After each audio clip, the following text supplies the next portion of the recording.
I would have a big Yeah, problem with let them that. make that noise. I know. No warehouses. Let's put it right in your back door, you know? Jeez.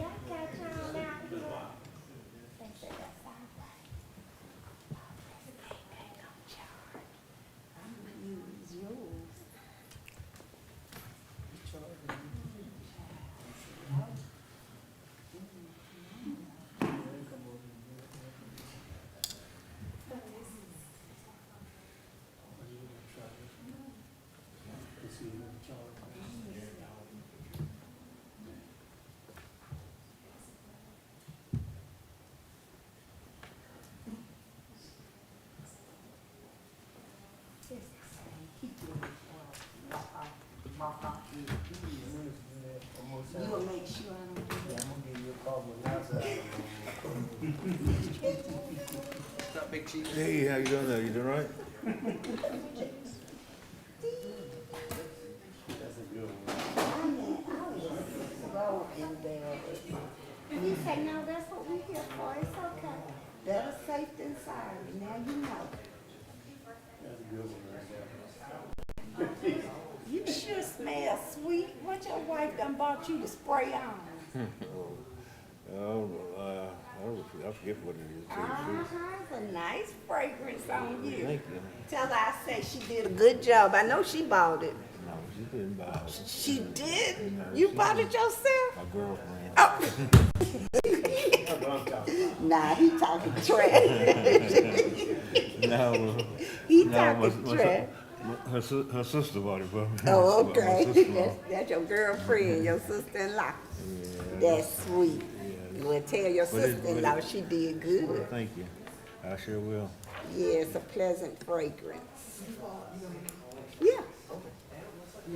Send that to me, so. I'ma see. I'll be buying ice in the summer.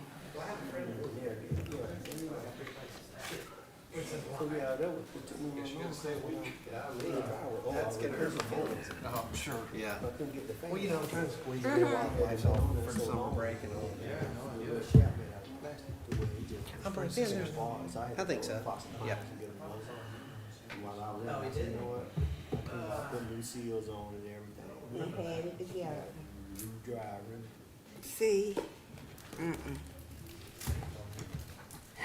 Come on, you is completely dead together.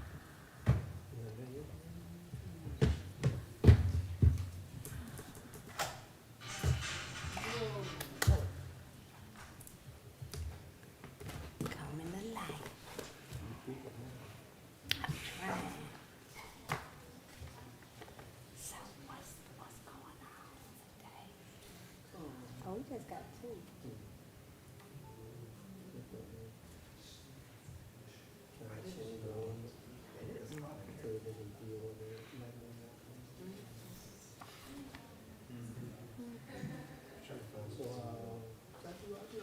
So this was, that's what kind of like was in the seal.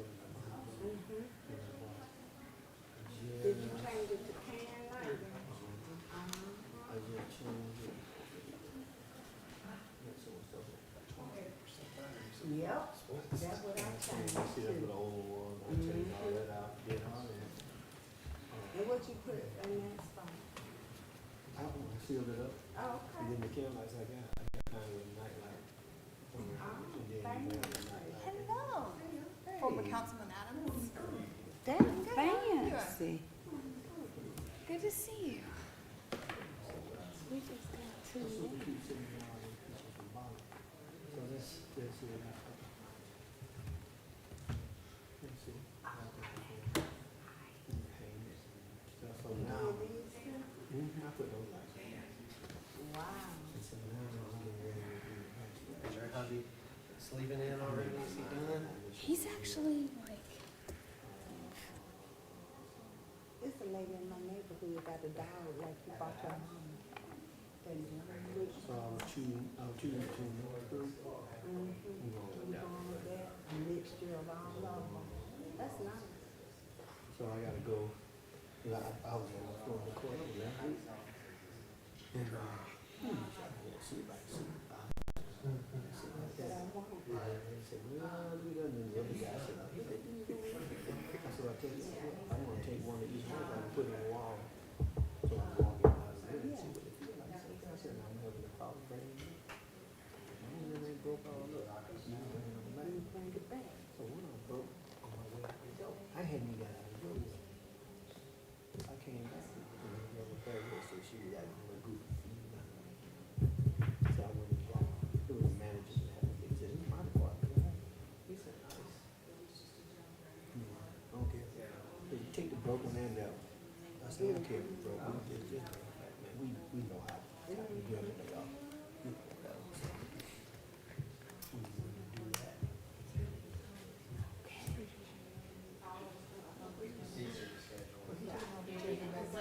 You must have been wrong or something. But you just gotta, You must have to abstain. yeah.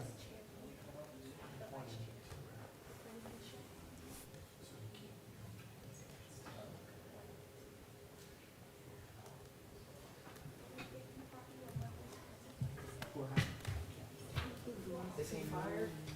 Can I do it? Oh, I get to suspend? Oh, I don't have any power. Can I just want to?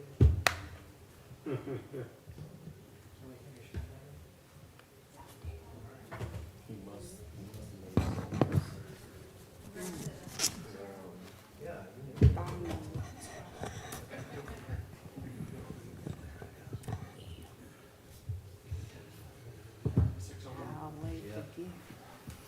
Okay, welcome to the City of Douglasville Planning Commission meeting. I am Keith Burnett, the chairman for the night of the Planning Commission. The other members of the Planning Commission are Natalie Fegan, Nathan Zachary, Joy Bates, Ralph Benton, and Mark Van.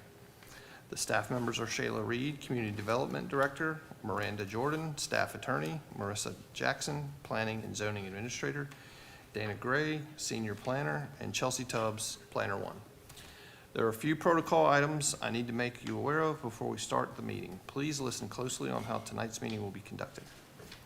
Keep your comments and presentation on a professional level, dealing with the facts that are important for this commission to make its decision. We will not accept comments that are considered by the chair to be a personal attack of any individual or group of individuals. You will receive a warning from the chair if you deviate from this requirement. A second deviation will result in a request for you to leave the meeting and the premises for the evening. Refrain from any applause or comments from the audience.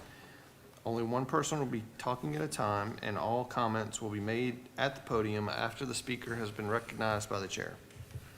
Please direct all comments to the chair and the commission, not to the audience or the staff. Please do not applaud or react to the speakers. Speak from the audience. Cheer, carry on a conversation with others in the audience, or disrupt the order of this meeting in any way. Be aware that these hearings are not a debate or an opportunity to ask questions which must be answered by any individual tonight, but are merely an opportunity to present information to the commission. Other than the applicant, no person may speak more than once. The applicant may reserve part of his or her speaking time as rebuttal, and may speak next and last, and may use the entire 20 minutes allotted for the pro side of the application. Other than the applicant, no person may speak longer than 5 minutes. If you have a cell phone or other electronic device, I ask you to either power them off or put them in silent mode. If anyone wishes to speak tonight, please fill out the form available on the table up front and hand it to the staff before approaching the podium. After the case is called, we will hear next from the staff regarding any relevant information to this case. Commission members will be free to ask questions at any time before the vote on a project. Following the applicant, anyone who wishes to speak for or against the project or just ask questions will have an opportunity to do so. The city ordinance restricts each side to maximum 20 minutes, or time may be waived at the discretion of the presiding official. If questions are raised, we may ask the applicant to speak again. Afterward, we will call for a motion and second. have any necessary discussion, and if matter is not tabled, we will vote to recommend approval or deny of the application. The commission is only a recommending body. The items will be heard by the mayor and council, whether we recommend approval or denial. Unless tabled, these items will be heard at the city's mayor and council at their legislative meeting on Thursday, June 13th, and then voted upon by them at their next meeting on Monday, June 17th.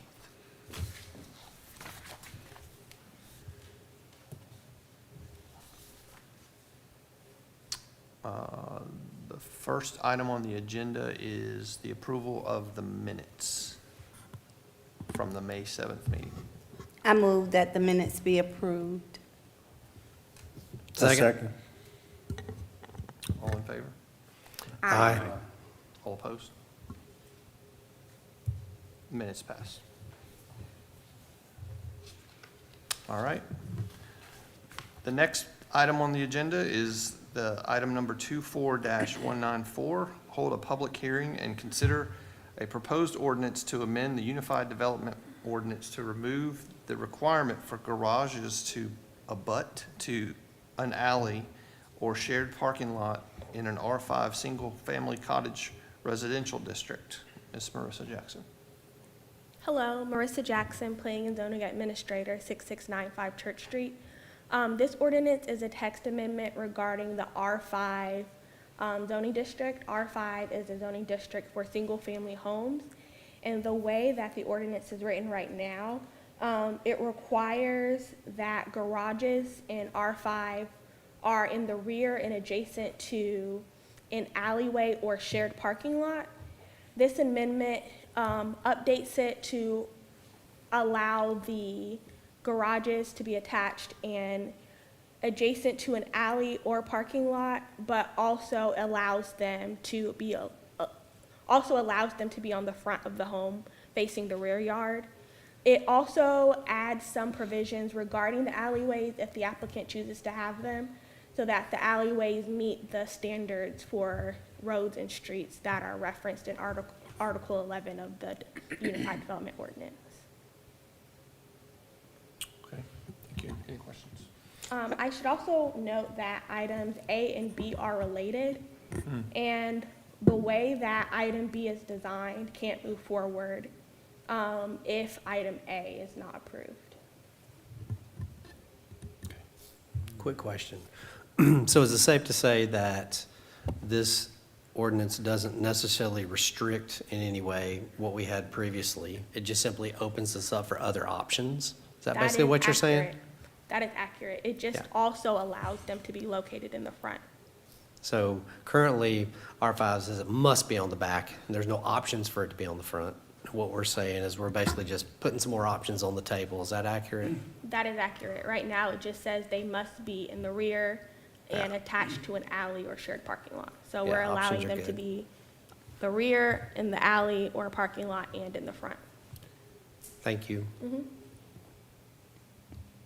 Question. So changing this particular section of the ordinance then eliminates the possibility going forward if we had a situation where we wanted that development to have that type of alleyway. So now it's no longer in there, that is a requirement. So is there a reason we're just removing this altogether or? The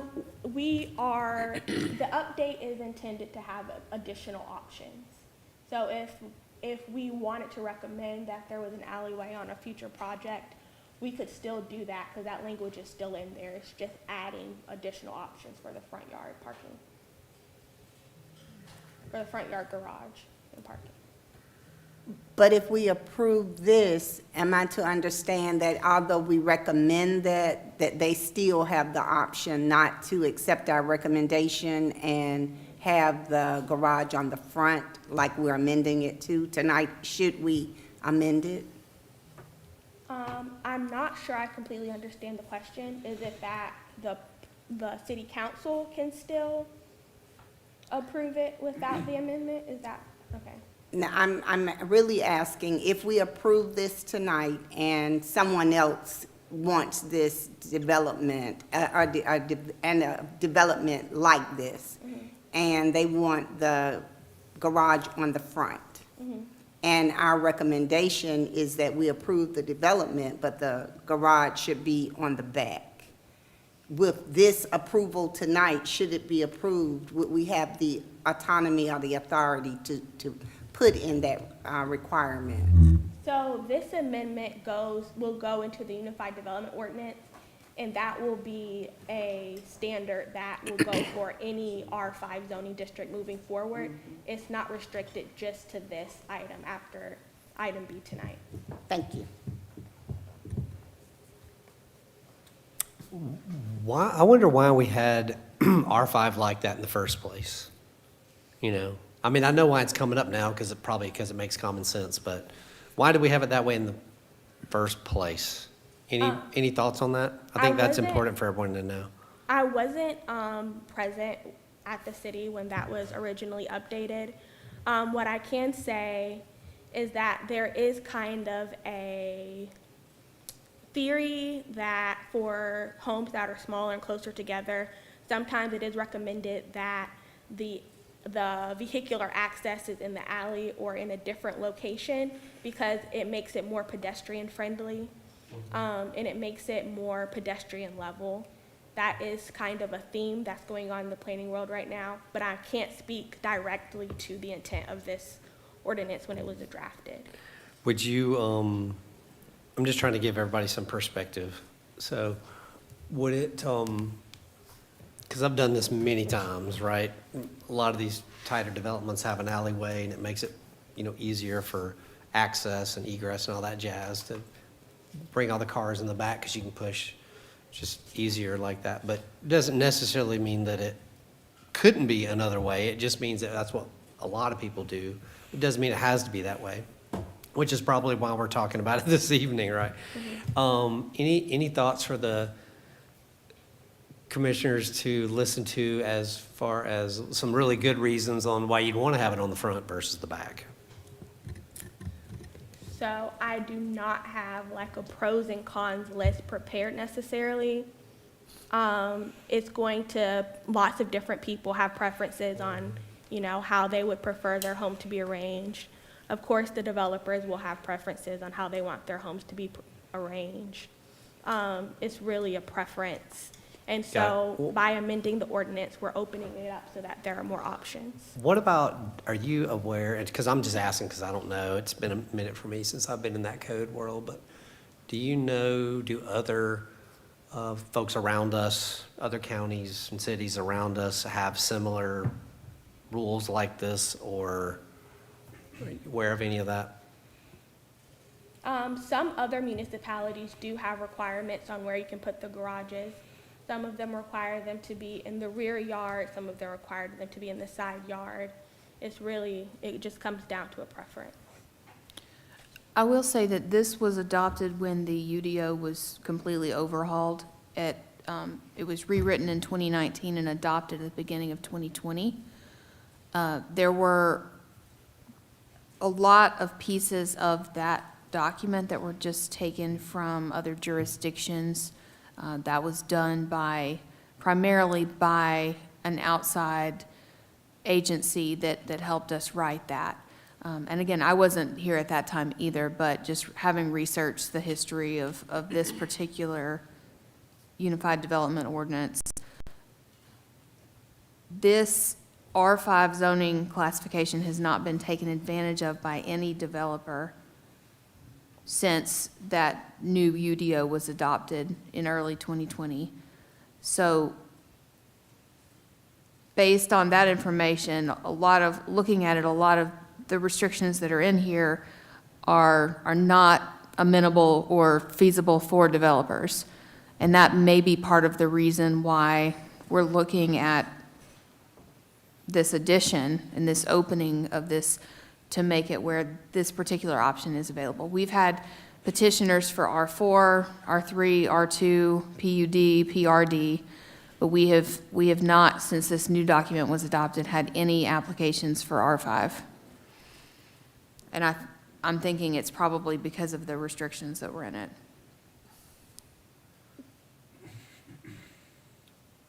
questions from the board?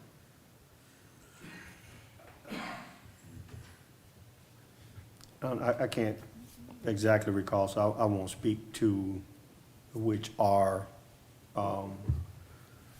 classification was used. I know there were some things that I voted on where the garages had to be in the back, and there was an alleyway.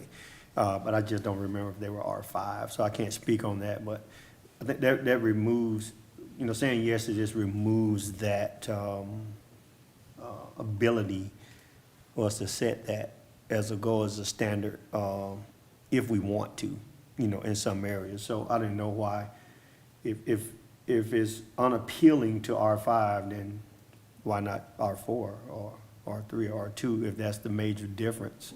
Why are they pushing for R5 now and then having us change it? That's actually, the major differences between R4 and R5 are the lot sizes. So not necessarily having to do with density, but just the lot sizes in general. The lot size for R5 has to be 5,000 square feet minimum, and the lot size minimum for R4 single family is double that, is 10,000.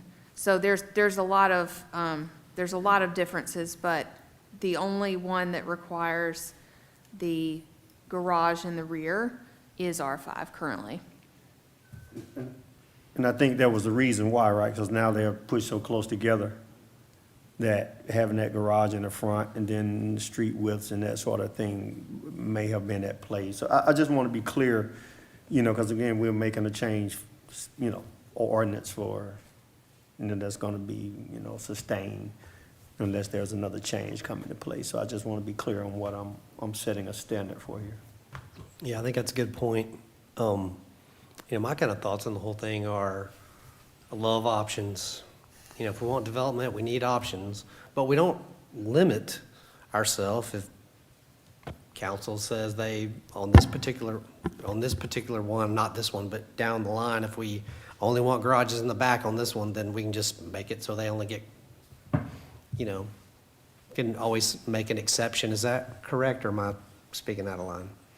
So if, as Ms. Jackson said, if we put it in the code that they can either have front or back, they can either have front or back. And that wouldn't be something that we could restrict later without changing the code back to say it has to be either a rear garage facing an alleyway or a side garage that abuts a parking lot and that is detached from the property.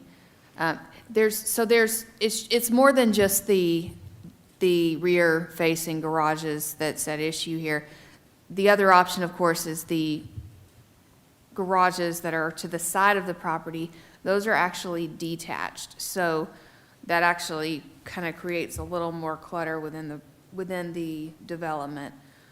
Those have to, of course, attach to a parking lot area, though, instead of an alleyway for access purposes. But yes, if it changes, the developer just has to follow the rules of the code, which would be an updated version, which would say you can either put them on the front or the back. That would just be part of their design. The only time that the Planning Commission and the City Council is taking into consideration the design of a subdivision is if that is a PUD as part of the approval process. Otherwise, you're just following the R2, R3, R4, or R5 code and whatever requirements are listed in there. That's what it was. In the past, it was PUD. Okay. I couldn't remember. Okay. Yes, that would probably accurate. All right, any other questions from the board? Mark? No? All right, is there anyone that would like to speak in favor of the project, ask questions, or make other comments? Please come forward and tell us your name and address.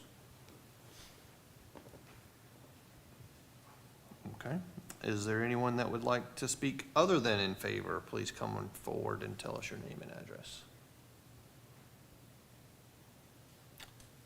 All right, do I have a motion regarding this application?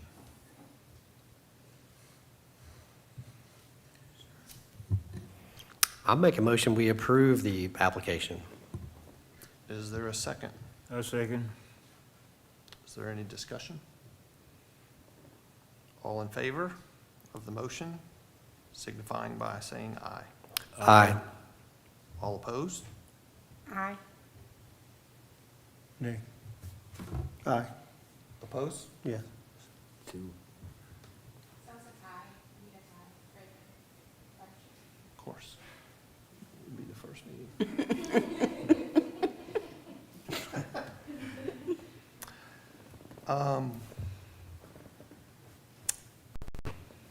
I recommend approval.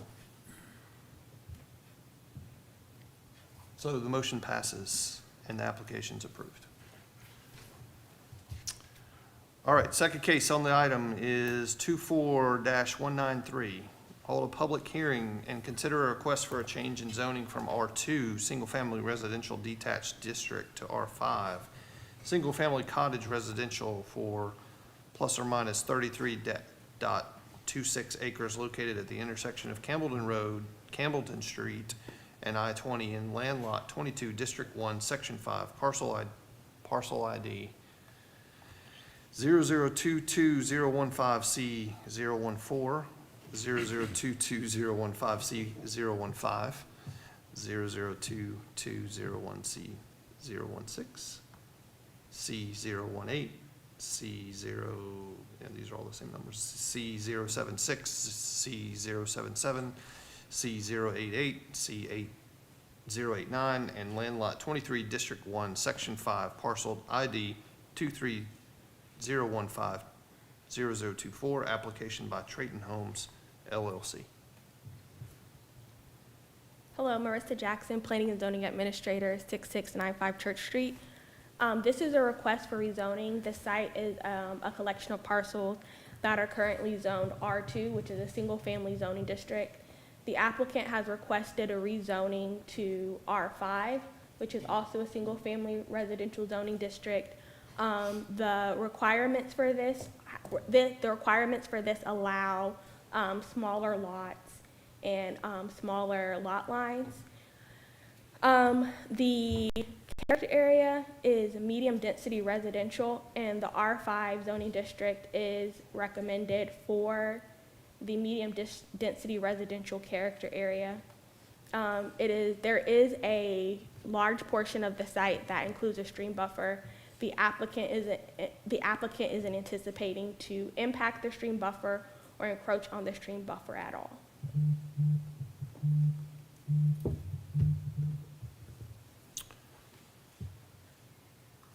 Any questions from the board? No question. Thank you. Will the applicant come forward and state their name and address for the record and tell us what you intend to do with this property?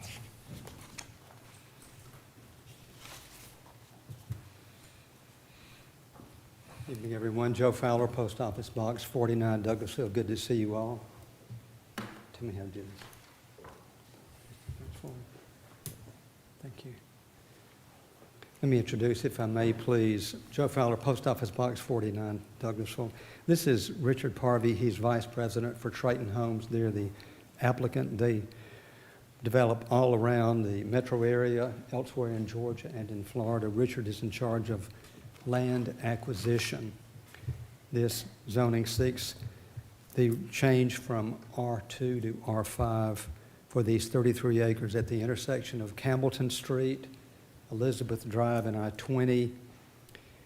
As many in this room well recall, over the years, the property has been put under contract for several non-residential purposes.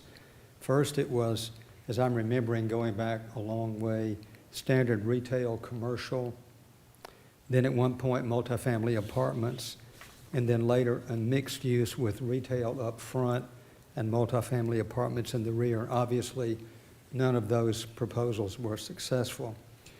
Last year, importantly, however, the city revised the comprehensive plan, and the medium-density residential character area was applied to this property.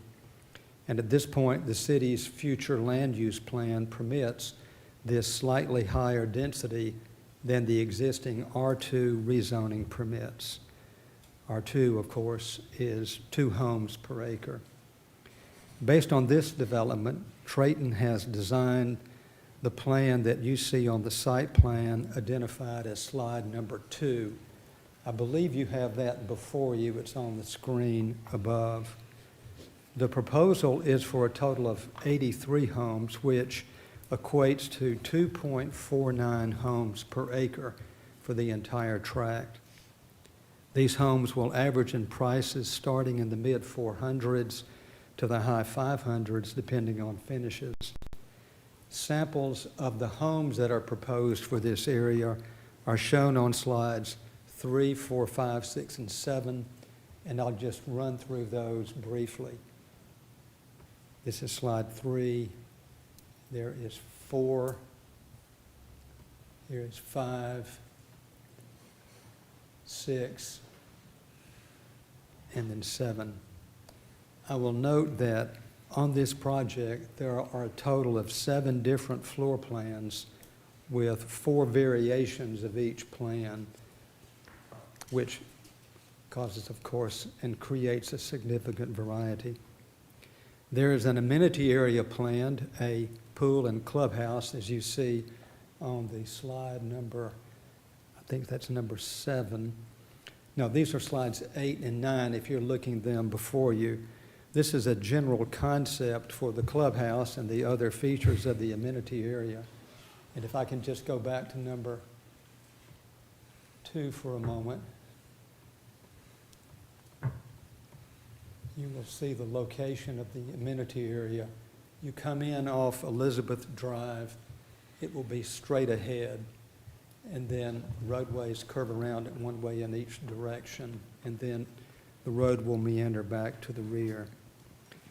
There will be, as is customary, entry monuments at the connecting point of the entrance into the subdivision, and an example of what has been done by Trayton in other locations is shown on slides 10 and 11, if I can get back to that again for just a moment.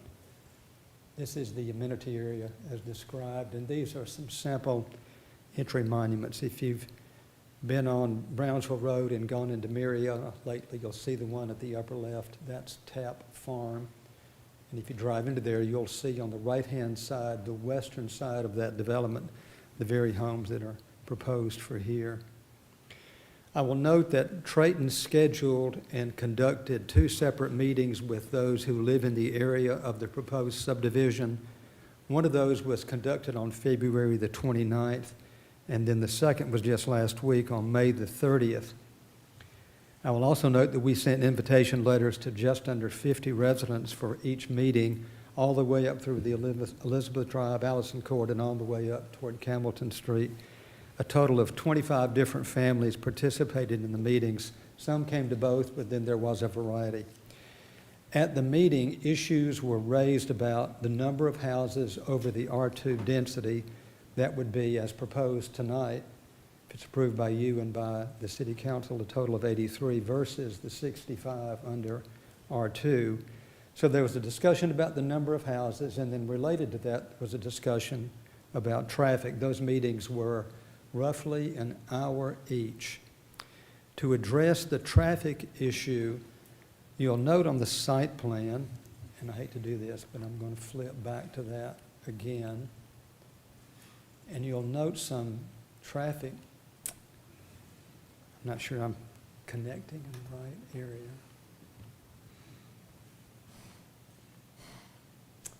Marissa, can you help me?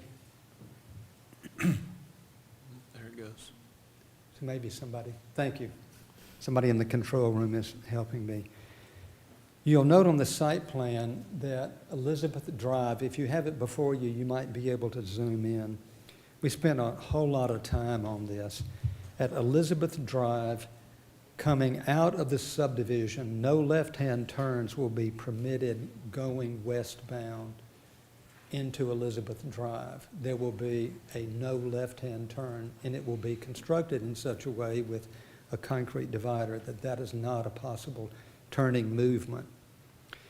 And there'll also be an added right turn lane on Elizabeth Drive into Campbellton Street, so that vehicles coming out of the subdivision will have an option of going straight across past what they call Liberty Island back toward the hospital, or they can turn left to go into town. But then on the right, there'll be a dedicated right turn lane right there that will be added. And then furthermore, if you look down, you will see between lots 6 and 7 that there is a right out only lane into Campbellton Street. And that's designed to keep traffic off of Elizabeth Drive, so that of those living within that development who would say be south of Allison Court, they would be able to go around that green space area and turn right onto Campbellton without going onto Elizabeth. That's pretty clear, I think. And I don't know, Mr. Chairman, if there looks like there may be a question. Would you like me to finish first? Yes, go ahead.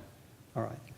Another issue raised in the community meeting was the privacy concern of the new homes backing up to the existing homes. So the question was, what about privacy? Because I live on Allison Court at either of those locations, coming south or going west. Questions were raised about that. To address those concerns, decorative fencing 6 feet in height and double row landscaping will be installed along the side or rear of each existing home in Crowley Heights subdivision that fronts on the east or south side of Allison Court. So that if you look at the plat that you have before you, on Allison Court, where you see it on the left near Elizabeth Drive, the backs of all of those new lots extending down past that little angle where the gas line is and coming south all the way to the southeast corner of Elizabeth Drive, there'll be fencing with double row landscaping there. I'll show you the fencing in a moment that's been used elsewhere. And then as you follow along the back of all the homes on Allison Court, there'll be double row shrubbery and fencing 6 feet in height the entire way. It's stopped short, I can't tell the lot number, but that will extend all the way back. That happens to be the property of Phil Schaefer. And Phil formerly worked in the city, now works for the county. He's a planning and zoning guy. We had been in conversation with him about that. You'll see almost at the northwest corner of the development, there looks like a cleared area. We were not sure when this was designed whether or not Phil actually mows and keeps that area clear or if it's a different area. We found out Thursday night that it happens to be the lighter shaded green area where the stream meanders south toward I-20. The point of all that is the fence and the double row shrubbery will extend all the way to that west corner of those lots. Some of the types of fencing, or let me mention one other thing. In the first meeting back in February, there was a question about what will these houses look like along Campbellton Street? And there will be the fencing and double row landscaping entirely along the backs of those lots that front on Campbellton Street. And if I may flip forward, or if the control room in the back could do it, you will see the fencing. That's the type of fencing. We have committed to 6 feet. Those may be 4 feet, but it's double row landscaping. And I'm trying to go back to the previous slide there. That's the 6 foot fence with the landscaping we're talking about. That would be a condition of the zoning. We are committing to it as a part of what we're seeking tonight from the Planning and Zoning Board. I will tell you that these are fences that are regularly installed by Trayton in their development.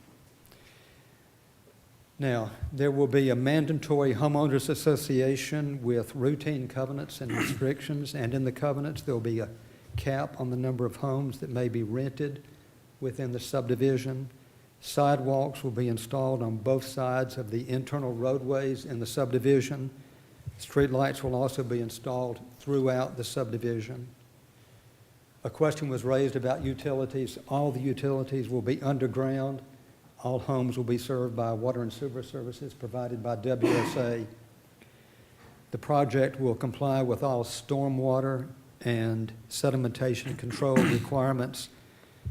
I hate to do this again, but I'm going to go back to the very beginning and show you the areas where the stormwater pond will be, and the people in the control room may need to help me, it's going in the wrong direction.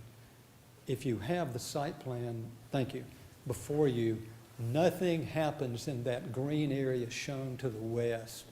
Thank you for enlarging it. There's a stream there, of course, and there's stream buffers. The stormwater pond will be between the lots that are at the southwest corner and the stream. That will be the detention area. There will be nothing, obviously, on the other side of the stream. There was concern from those who live on Parr Drive. Nothing will be over there. That's a distance of several hundred feet. There is open space in the narrow neck that adjoins the bottom area to that which goes toward Elizabeth Drive. Some questions were asked about what will be there, maybe a dog park, a walking area, something of that nature. That's not been fully developed as of yet.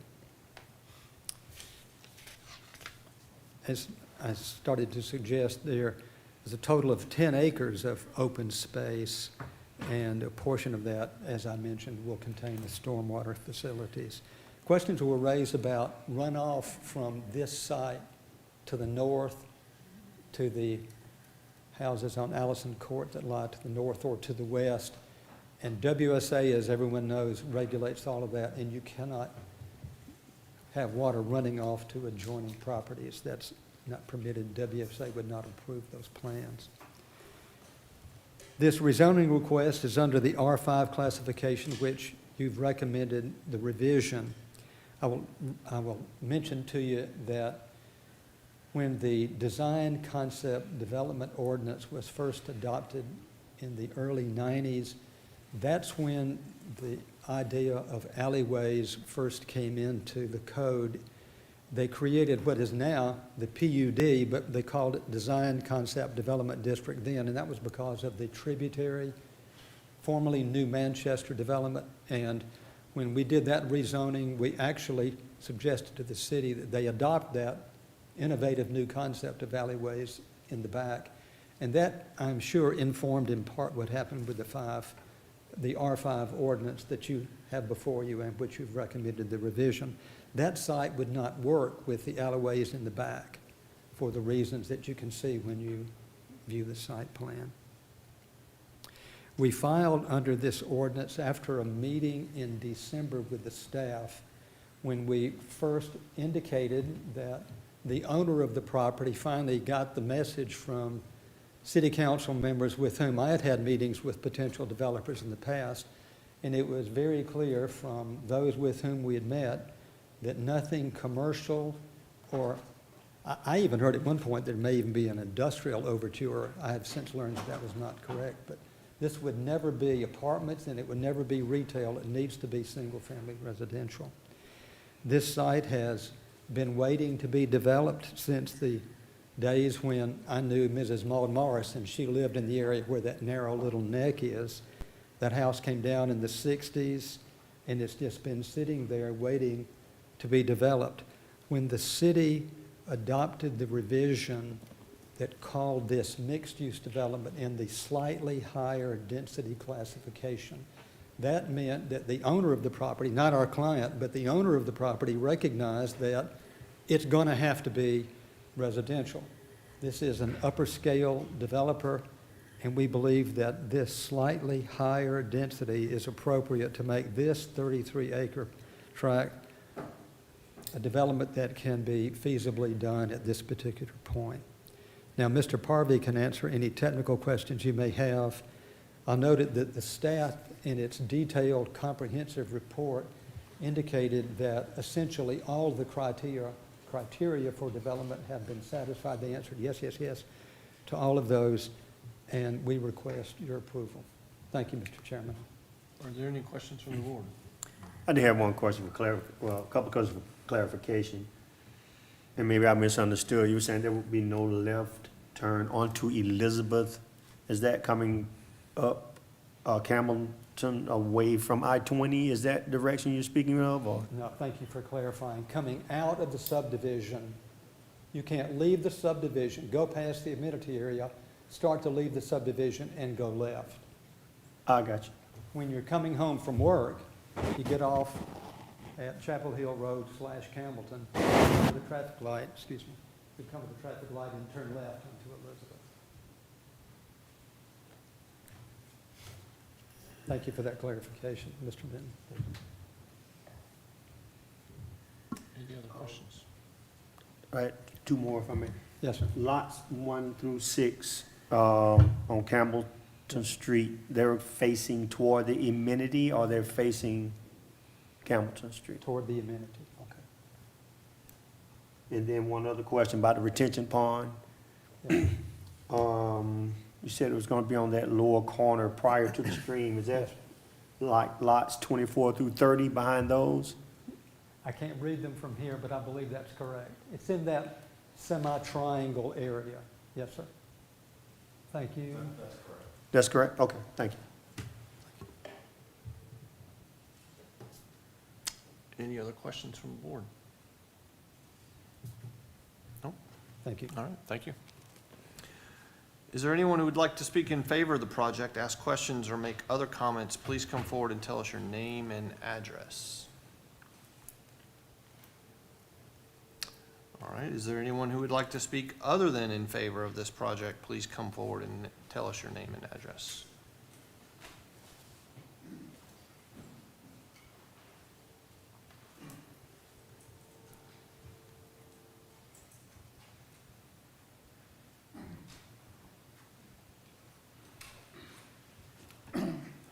Excuse me, my name is Danny Ballou. I live at the end of Elizabeth Drive. In fact, we just celebrated 50 years of living on this wonderful street and have enjoyed it very much. And I'll have to say that I have compassion for the guy that owns this property. He needs to do something with it. I understand that. But I'm thinking about the integrity of the community that's there. I hope you all have been there. I expect you have.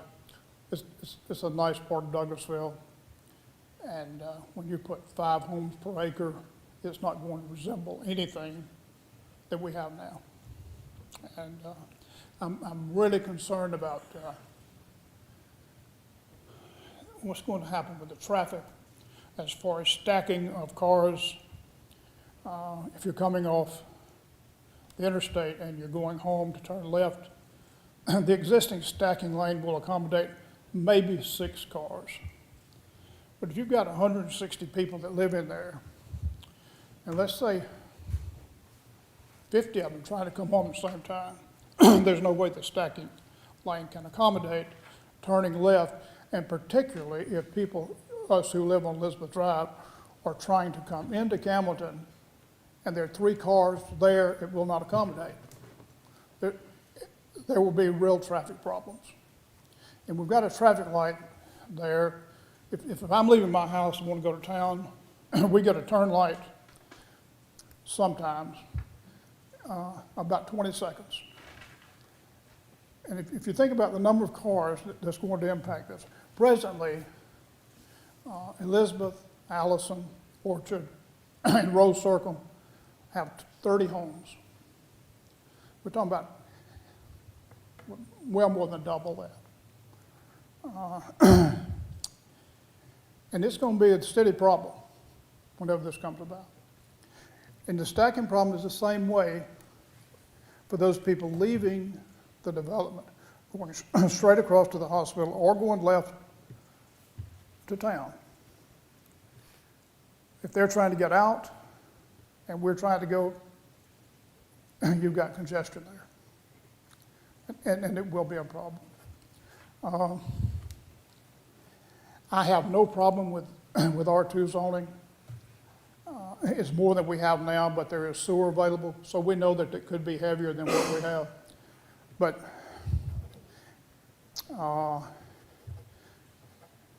it's a lot more than slightly different, from 5 to 2. And I'm sorry to have to say this, because like I say, I know the guy needs to sell his property. But that's not my problem. We've got, hopefully, to continue living there and enjoy living there without problems. So those are my thoughts on this, and I hope you can work something out. Thank you.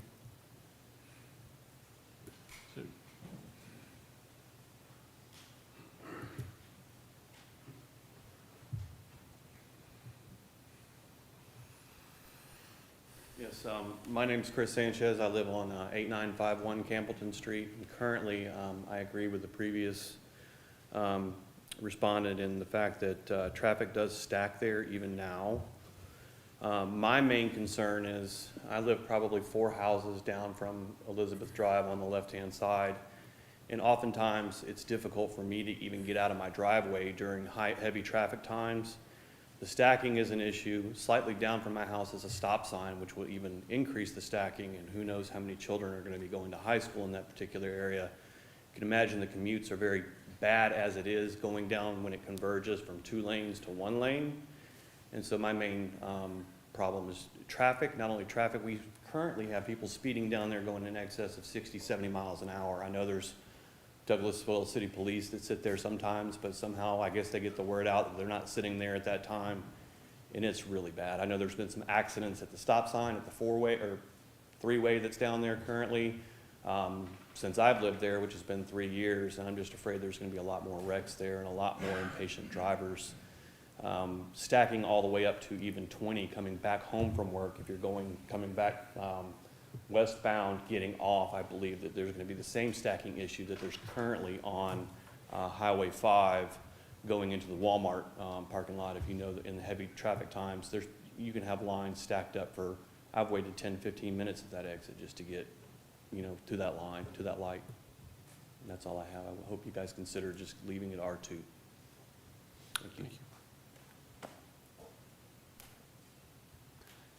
Is there anyone else that would like to speak other than in favor of this project? Please come forward and tell us your name and address. Okay, do I have a motion regarding this application?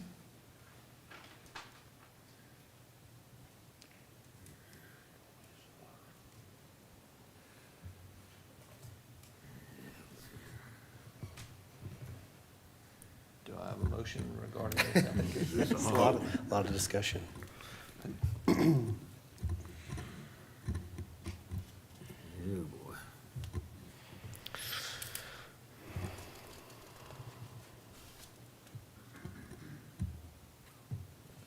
Do I have a motion regarding this application? Well, it's kind of difficult. I didn't vote in favor of the change to the zoning ordinance. And I think a development there would be good. It's kind of be, how can I vote no for the change and yes for the product that's coming in on that change? So if I had to make a recommendation, it'd be a recommendation to not approve. So deny. I Okay. second that motion. Is that your motion? That's my motion. Do I have a second? I second. Okay. All in favor? Aye. Aye. All opposed? Motion's denied. All right. Staff reports? On training, that's pending, but other than that, we have no staff reports at this time. All right. If there's nothing else, this meeting's adjourned. Second. Thank you.